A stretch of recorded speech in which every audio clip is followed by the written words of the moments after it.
I started seminary 50 years ago this year. One of the things I discovered when I was introduced to theology, that it wasn't a subject that is merely something one prepares for an exam or for a degree or for ordination. It's something that can lead us into the very heart of life. 1972, 3 years into the more recent uprising in Ireland. 69, the troops from mainland Britain were sent in, which caused a hell of a stink. You might remember back in the early 70s, a terrible day that became known as Bloody Sunday. Many were killed. There was a certain class about 2 or 3 years above me who were studying moral theology and ethics.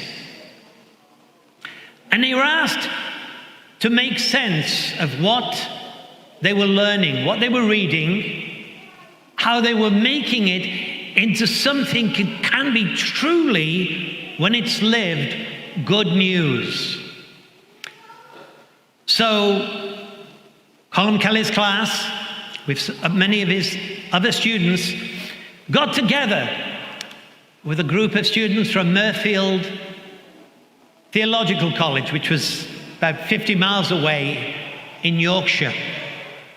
So here we are, we have a group of young men who are preparing for the Catholic priesthood, and men who are preparing for ordination into the Church of England, the Episcopal Church, as we call it here.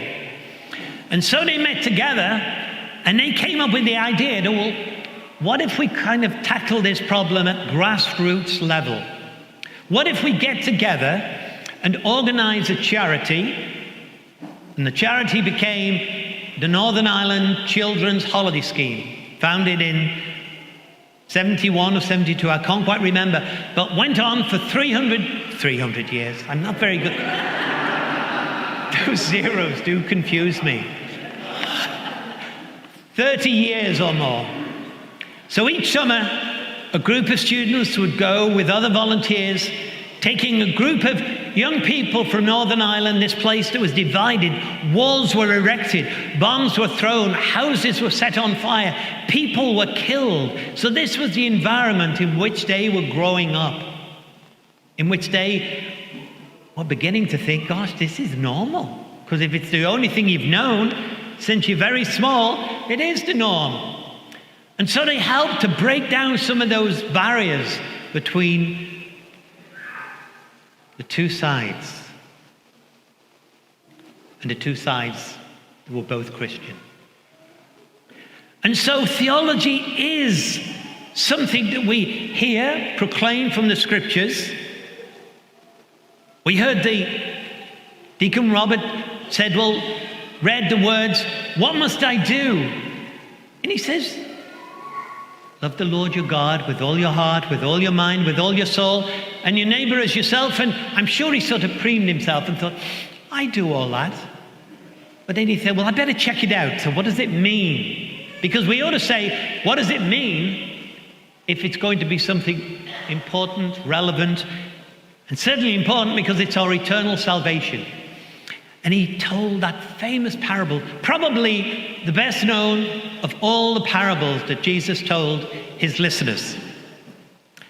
I came across, when I was preparing this homily, an English artist, Philip Robert Morris, who lived the end of the 19th century and died in 1902.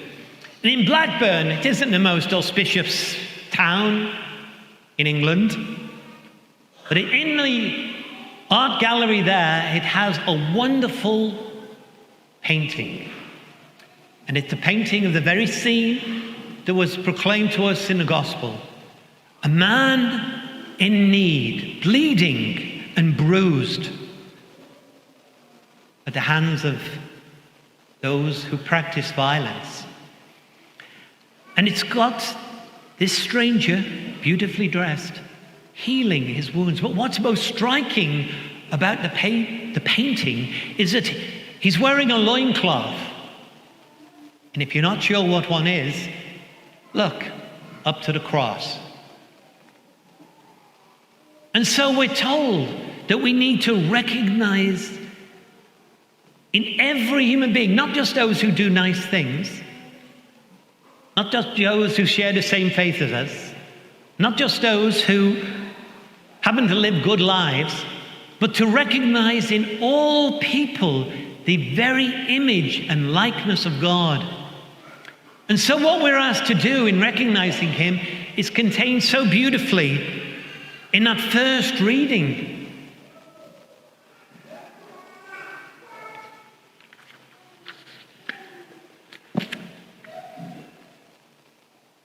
You don't have to cross the sea.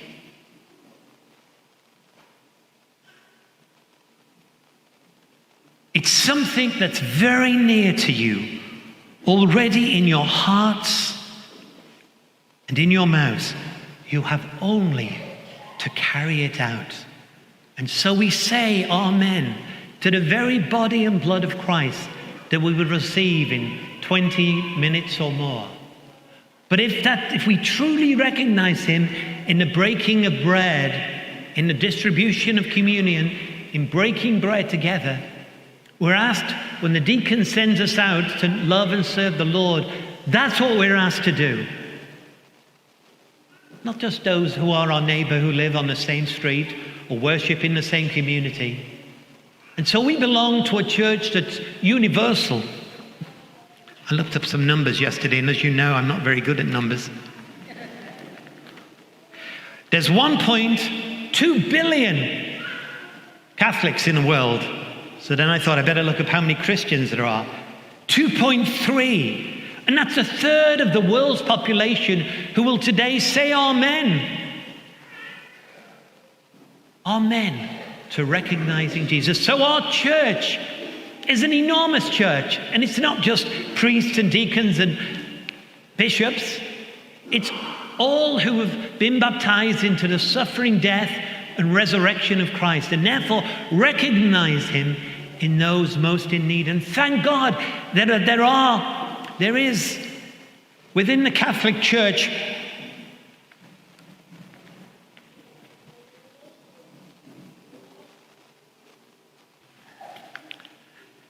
this is a magazine from Boston College where they teach theology, where they apply it in real life situations in countries that struggle, like Colombia, and had struggled for 4 or 5 decades, and brought together peace and reconciliation there. Because there is something called the Catholic Peace-Building Network. And so how wonderful that as Catholics, we are involved. And I'm told, in order to assist a church in Colombia and elsewhere in promoting reconciliation, the Catholic Peace Network developed a pastoral planning tool which has been widely distributed in Colombia and elsewhere. A similar pastoral tool is being developed on the church role in mining a major issue that will impact the success of the people in Colombia. And so we have many agencies within the Catholic Church and beyond that strive to help people. But we have the church at all places throughout the world, so we're there at grassroots level. And so I want us to truly think about how we as a parish can be part of that peace process. Yes, in every situation that we find ourselves, in every situation, recognizing the face of Christ. But also, we practice reconciliation every Sunday when we say, I'm sorry. When we acknowledge we're not worthy, we acknowledge to the one who is worthy of praise. And the greatest praise we can give to him, the greatest devotion we can give to God, is to be peacemakers.